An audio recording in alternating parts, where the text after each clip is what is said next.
अस्सलामु अलैकुम वरहमतुल्लाहि वबरकातुहू। दोस्तों, उम्मीद है कि आप सब खैरियत से होंगे। दोस्तों, ये रमज़ान का आखिरी अशरा चल रहा है और ये अशरा आग से छुटकारे का है। हमने आपको इससे पहले समझाया था कि पहला अशरा रमज़ान का रहमत का, दूसरा अशरा रमज़ान का मग़फ़िरत का और तीसरा अशरा आतिशे दोज़ख से छुटकारे का, यानी जहन्नम से नजात का। तो मेरे दोस्तों, अल्लाह ताला से यही दुआ है कि अल्लाह ताला हम सबको दोज़ख के आग से बचाए।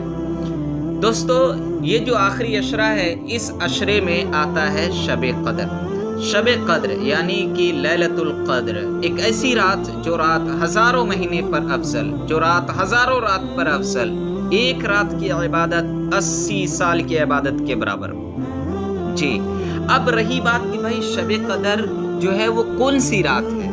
तो शब क़द्र हमारे इधर क्या है कि शब क़द्र जो है वो 27वें रमज़ान की जो 27वीं रात होती है, बस उस रात को लोग बोलते हैं हाँ ये शब क़द्र। नहीं, ये शब क़द्र नहीं है। शब क़द्र के बारे में कहा गया है कि 5 रात है जिसमें से कोई एक रात क्या है, शब क़द्र है। अगर आप चाहते हैं आपको शब क़द्र नसीब हो तो आपको 5 रात इबादत करनी पड़ेगी, क़यामुल लैल आपको 5 रात करनी पड़ेगी। तो जिसमें से क्या है वो है 21वीं रात, यानी 21वें रोज़े वाली रात और 23वें रोज़े वाली रात और 25वें रोज़े वाली रात, 27वें रोज़े वाली रात और 29वीं रोज़े वाली रात। यानी 21 की रात, 23 की रात, 25 की रात, 27 की रात और 29 की रात, ये 5 रात। इस 5 रात में शब क़द्र जो है कोई एक है। शब क़द्र क्या है? शब क़द्र की फजीलत यूँ है कि जिस तरीके से पूरे महीने में अल्लाह ताला ने रमज़ान के महीने को सबसे आज़ीम महीना, करीम महीना बना दिया है, इसी तरीके से शब क़द्र जो है एक ऐसी रात है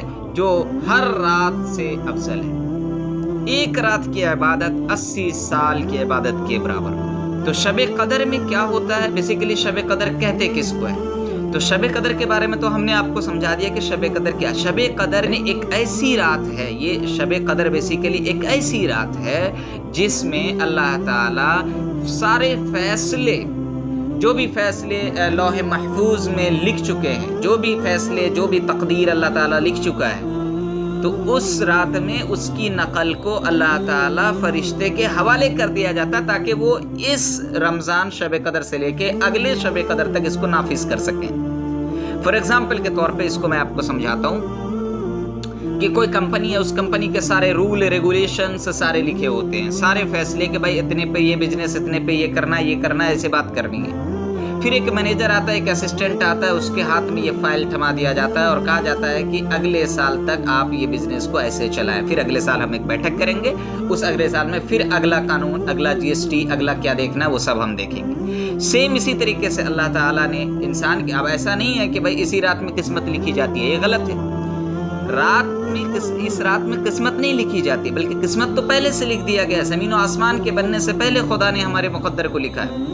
हाँ, इस रात में वो जो जितनी भी चीज़ें आपकी किस्मत में लिखी हुई है, जो आपके साथ होना है, इस रात में अल्लाह ताला उसको फरिश्ते के हवाले उसके नकल को दे दिया जाता है ताकि फरिश्ता जो है इसको नाफिज कर सके।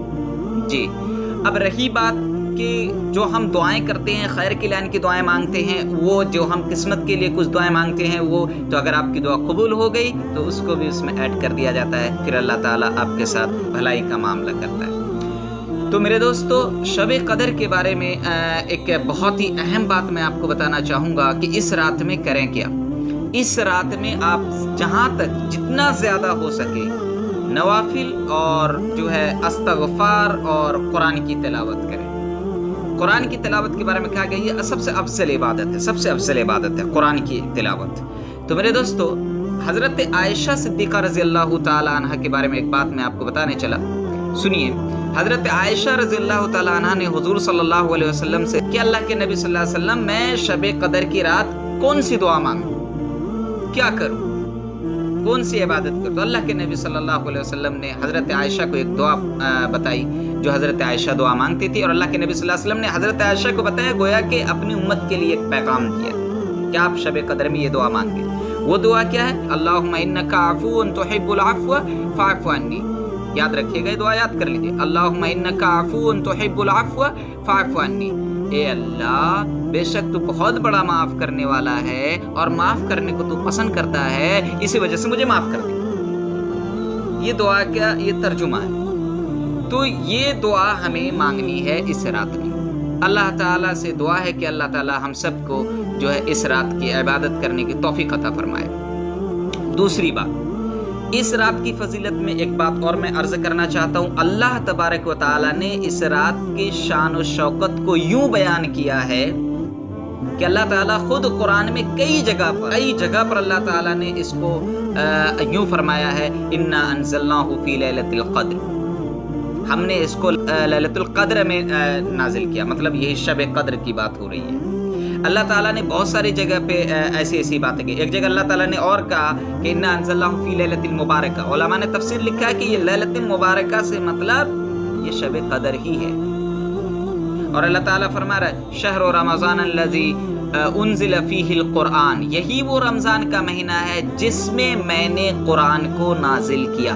تو میرے دوستو، رمضان کا مہینہ تو بابرکت ہے ہی، سوچو اس رمضان میں وہ رات کتنی بابرکت ہے جس میں قرآن نازل ہوا، جس میں حضرت جبریل امین کا پہلا قدم جو قرآن کے ساتھ حضور صلی اللہ علیہ وسلم کے پاس پہنچا، وہ کتنی خوش نصیب رات ہوگی۔ تو اللہ تعالیٰ سے یہی دعا ہے کہ اللہ تعالیٰ ہم سب کو اس رمضان میں عبادت کرنے کی توفیق عطا فرمائے، اس شب قدر کی اہمیت کو سمجھ کر کے قیام اللیل کی توفیق عطا فرمائے۔